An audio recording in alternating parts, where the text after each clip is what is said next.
Well, hello everyone in Nixon land. It's great to be with all of you tonight. So exciting to get a gathering of Republicans in Washington, D.C. There's so many more of us now. It's great with President Trump. So many more have been coming in, so that's awesome. I have to say today was a really meaningful and exciting day for me. From my youngest age, I have always thought about peace. In fact, when I was 2 years old, I would listen to my grandfather's books on tape. And I remember him talking about the SALT Treaty and how important that was for peace. So every time I was at the dinner table and my grandfather would bring out salt, I would say, "Ba, you have to be very careful with salt. It's important for peace." So I didn't understand the tools of peace, but I knew that peace was important. So the Architect of Peace Award is something that we take very seriously at the Nixon Library, Nixon Foundation. And we were so honored to give it to President Trump today. As you may know, this was the first time that we've given the award to a sitting U.S. president. And it was the first time we did it in the Oval Office, of course, as well. And as I thought about Robert O'Brien, and of course we have the picture here, and Robert's just off to the side in that picture. As I was thinking about his great track record, it's really a shame that for the Abraham Accords, he didn't, along with other members of the Trump team, win the Nobel Peace Prize. So hopefully, in a small way, we can rectify that a little bit with this award that we bestowed on President Trump. And it's really just a great representation for all the people in the administration who've worked so hard for the cause of peace. But Robert gave you a good summary today of what happened in the Oval Office. But I wanted to bring up a point that President Trump made. The Nixon and Trump families go back a long time. In fact, I went to elementary school with Don Trump Jr. in New York City. Yes, in third and fourth. He was a year ahead of me in fourth grade, and I was in third grade. So we went through elementary school together. And so I've known the Trump family for a long time. Actually, this is a funny story that I'll just tell because it's funny. But my mother negotiated her first real estate deal with President Trump. It's true, totally true. So in 1980, when my grandfather was thinking about moving back east, my mother, who had been living in New York, was tasked with finding an appropriate place for him to live. And he's ready to make his reappearance back on the East Coast to debate the liberal establishment in the East Coast. He was ready to come back. So my mother was knocking around New York real estate circles, and she got a call from a very young, I think he was 34 at the time, a very young Donald Trump. And President Trump said, "Well, I would love to have I hear you're looking for real estate. I would love to have your father and mother live at one of my new properties." I don't know which one it was, one of the Trump Towers. And he said, "Will you come and look at it?" And my mom came and she toured it. And then she went back to my grandfather and grandmother that night and gave them a call. And my grandmother said, "Well, I don't like heights, and Donald Trump builds really tall buildings, so I don't know if I want to live on a high floor." So my mother went back to Donald and said, "Well, they're interested, but we're going to keep looking around." The next day, she got a call from him, and he said, "You know what? We were offering $5,000 for that apartment. We're going to cut it in half for Richard Nixon. Can we make a deal at that?" And she said, "Well, no." So she ended up living in a townhouse in New York that they ended up purchasing. But that was the first real estate deal that my mom negotiated, unfortunately unsuccessfully. But it was with Donald Trump. So we've had a history going back decades with the Trump family. And in fact, in the first term, President Trump has a letter that he puts in the Oval Office from my grandfather. And this letter goes back to 1987. And in 1987, my grandmother was watching the Phil Donahue show. I don't think I'm allowed to say that from my parents. They'll probably be upset that I said that, but since the president says it all the time, I can't get around that. She was watching the Donahue show, and this very vibrant, energetic young man shows up on the show. And she watches him, and she says, Dick, come in here. You've got to see this." And then, he came in and watched it. And at the end, she said, "You know what? He's going to go and win any office he runs for." And so my grandfather wrote him a letter to that extent, and saying to President Trump, "You're on the Donahue show, and Mrs. Nixon thought you were great and said you could win any office that you run for." Now, of course, today the president said that my grandfather predicted in that letter that he would win the presidency. So, of course, always always having a good story, and don't let the facts get in the way of good story, of course.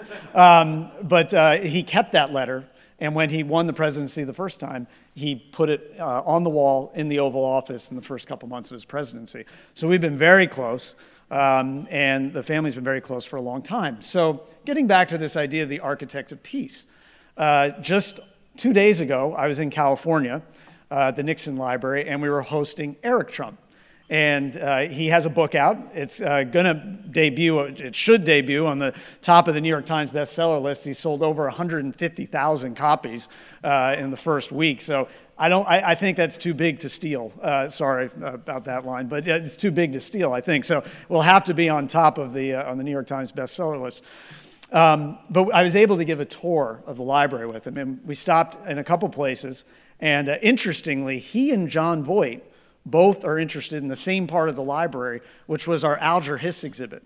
Both of them are very interested in that. In fact, John Voight said that it was Whittaker Chambers' book that helped convert him to being a conservative and a Republican, and that had a big impact on him. And Eric was very, very interested in that. But he actually spent the most time at my grandparents' grave sites, and he focused very intently on my grandfather's tombstone, which on my grandfather's tombstone, it says, "The greatest honor history can bestow is the title of peacemaker." And so I think that's just such a wonderful symbol of how President Trump, the Trump administration, all the people that work in the Trump administration think about world affairs. And Darrell Issa, what great remarks he said, that President Trump is up there swinging for the cause of peace, taking big shots, taking big risks for the cause of peace. And so I really got a little insight into that with watching how much that quote meant to Eric Trump as he was touring the grounds of the Nixon Foundation with me. So I just wanted to take a little break from grand strategy just to give you a few of those recollections, not just of my grandfather, but also of the Trumps and the relationship between the Trump family and the Nixon family, which has gone on for so many years, and which the president acknowledged today in the Oval Office. So that was my first duty. My second duty is, and it's a great honor, that I have to introduce Chad Wolf, our next speaker, who is an incredible individual. Yes, deserves a round of applause, absolutely. Incredible individual, highly decorated, public servant, winning many medals, including the National Intelligence Distinguished Service Medal, among many others. But has had an illustrious career throughout government and in the private sector, where he's currently the founder and CEO of Wolf Global Advisors, a strategic advisory firm specializing in homeland and national security issues. He was previously served as the acting secretary of the U.S. Department of Homeland Security, overseeing a $47 billion budget and more than 240,000 employees. Maybe that's shrinking now, so that might have been the peak. And with over 25 years of experience across government, Capitol Hill, and the private sector, he's a nationally recognized expert in counterterrorism, border security, and critical infrastructure protection. Mr. Wolf also serves in senior roles at the America First Policy Institute and frequently appears in national media as a commentator on security and policy issues. And it is really a pleasure to have him here today, and I can't wait to hear what he has to say about, I think, some of the big accomplishments of the Trump administration on border security. So Chad, please come up.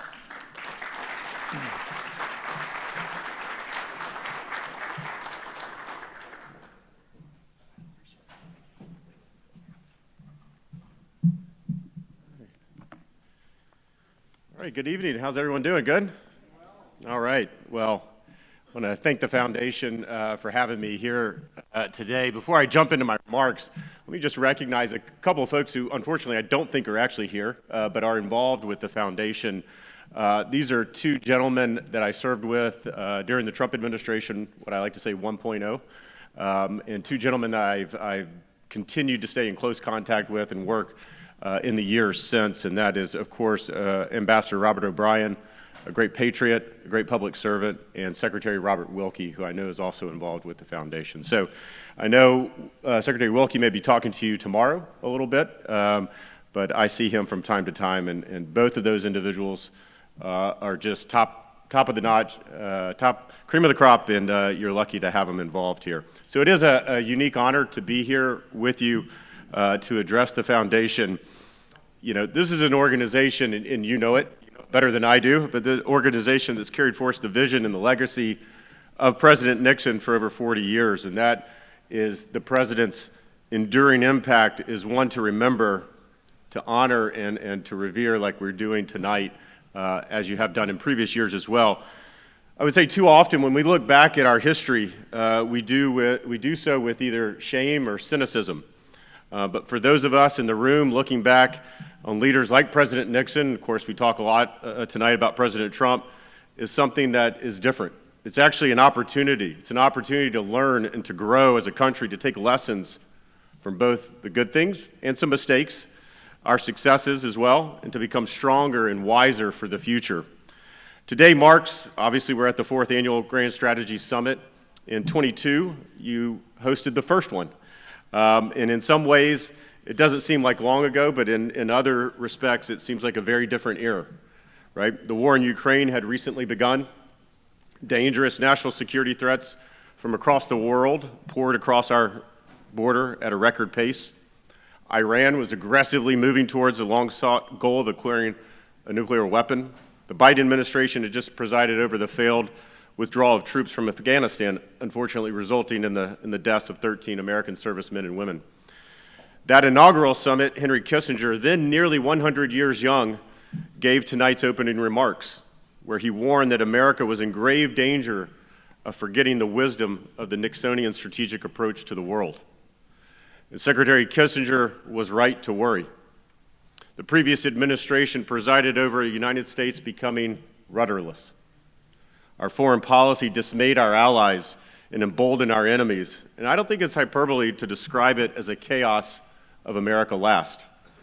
I recently read the Foundation's recap of that first summit back in 22, and with accuracy and pride, it described President Nixon as having a grand strategy to achieve a generation of peace. Unfortunately, that generation of peace was succeeded by a generation of mismanaged conflicts. And under the management of numerous presidential administrations, I would say by both political parties, we've witnessed the surrender of American sovereignty, the decline of the American military readiness, and the deeply unserious approach to global threats from Caracas to Kabul to Juarez. 9 months into his second term, President Trump has begun ushering in a new era of America First, peace through strength. From the Middle East to the Caucasus, from Congo to Cambodia, he has negotiated an end to a series of deadly and destructive conflicts. He and his team continue to work tirelessly to bring a war, to end the war in Ukraine. It would be unwise to bet against President Trump's ability to facilitate a deal between Presidents Putin and Zelensky to bring one of the bloodiest contemporary conflicts to an end. President Trump's defining a foreign policy approach based on tangible results. I should say President Trump and his team, Secretary Rubio and others, based on tangible results rather than incremental technocratic box checking. Now, I would argue that this makes President Trump a true architect of peace. I think the Nobel Committee should probably take notice of that.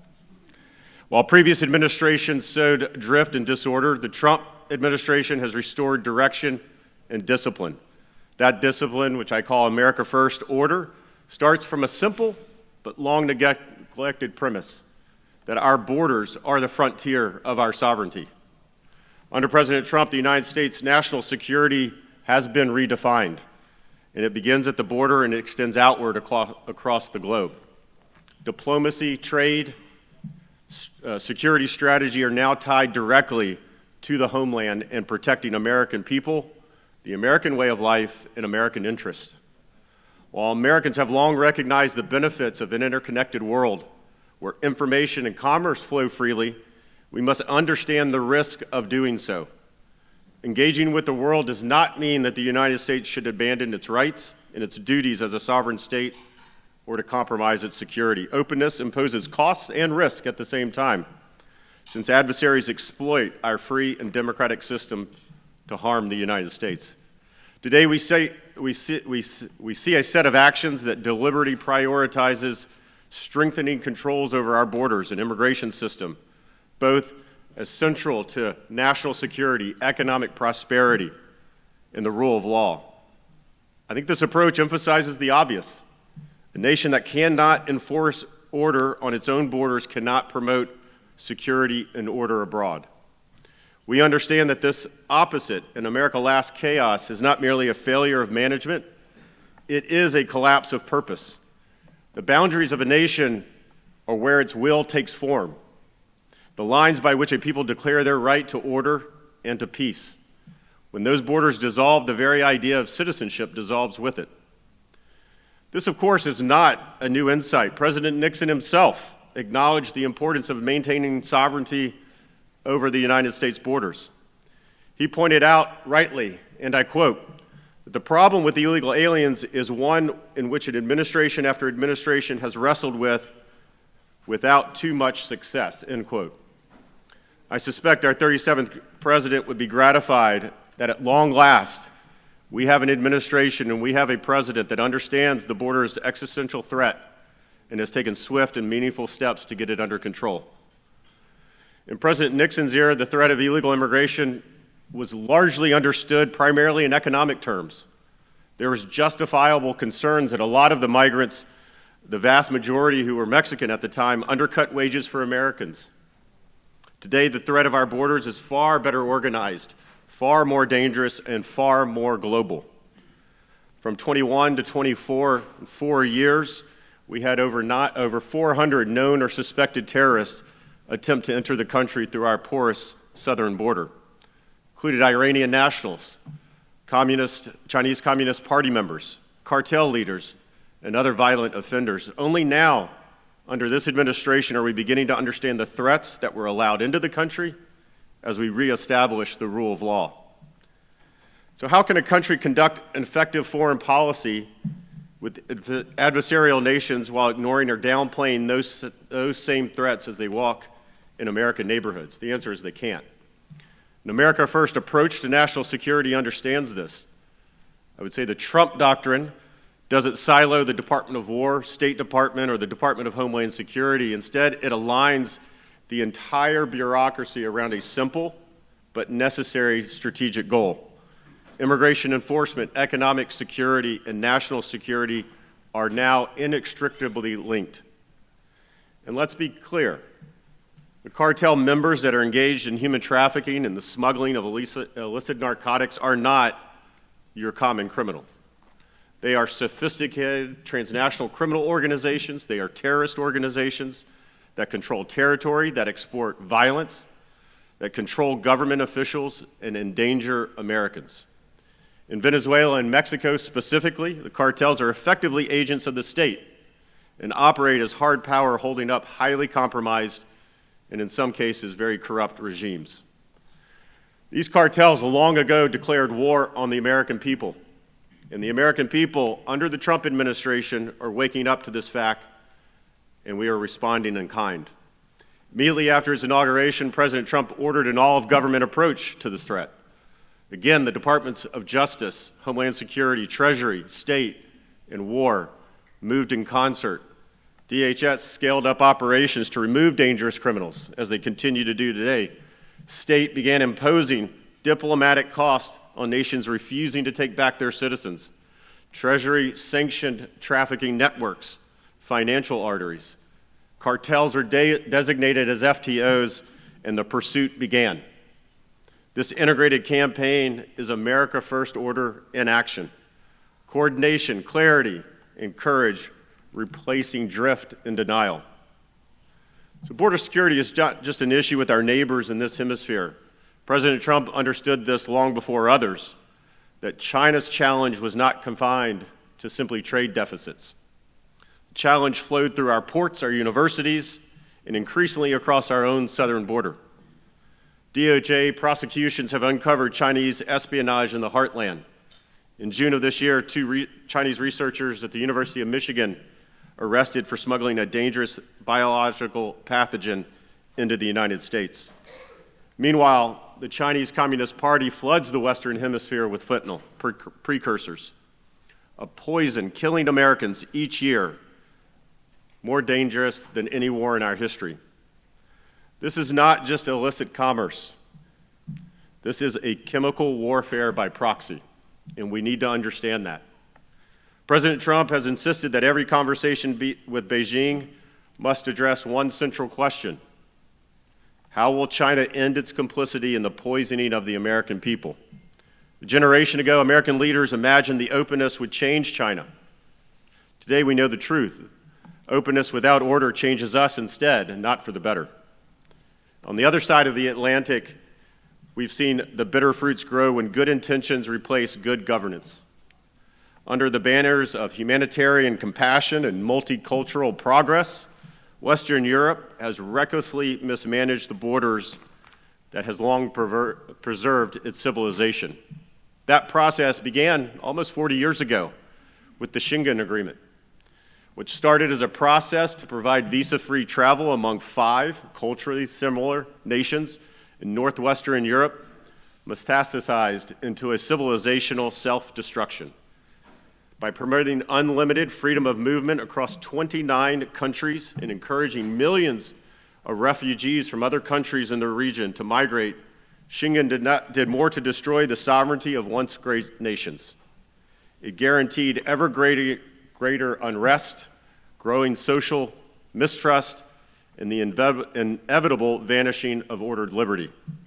Put simply, Schengen promised unity and it delivered disorder. Now, President Trump instinctively understands that lesson. He honors Europe's extraordinary influence on our nation, but he will not allow the United States to repeat the continent's historical errors.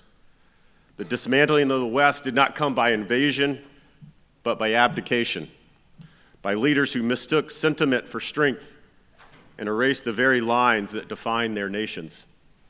This administration understands that reckless compassion and misplaced empathy guarantees chaos, and it works to ensure that the United States does not continue to go down this disastrous road our European allies have chosen. At the same time, a prudent America First policy does not merely abandon Europe either. America First is not America alone. We must do more to avoid repeating the eras of the old war. In Munich earlier this year, Vice President Vance issued a bracing challenge to our European allies. He declared, we must go beyond honoring the letter of aging security compacts. Instead, we must continue to talk about common security as it rooted in common civilization. When we speak with our NATO partners, for example, we are accustomed to talking about what we need to do to defend ourselves from.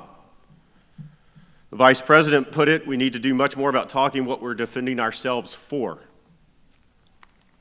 We can and should work closely with leaders of movements and parties who share our vision of ordered liberty and the defense of civilization.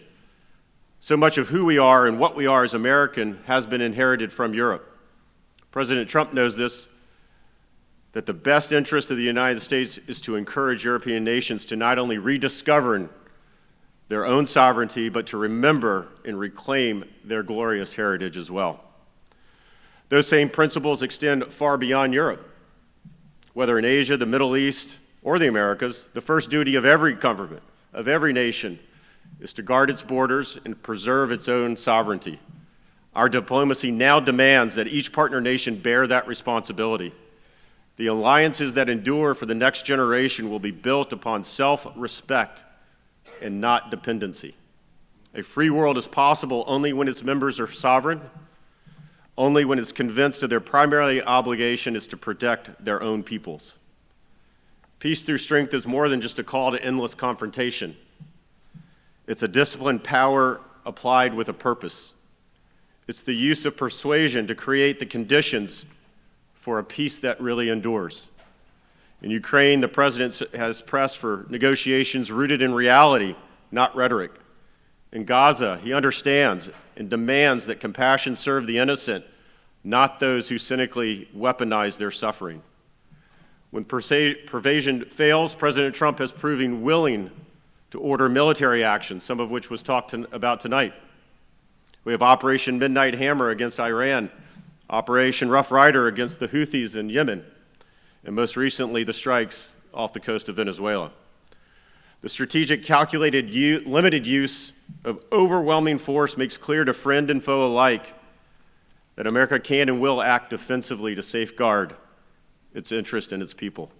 Half a century ago, President Nixon sought peace for generations to come.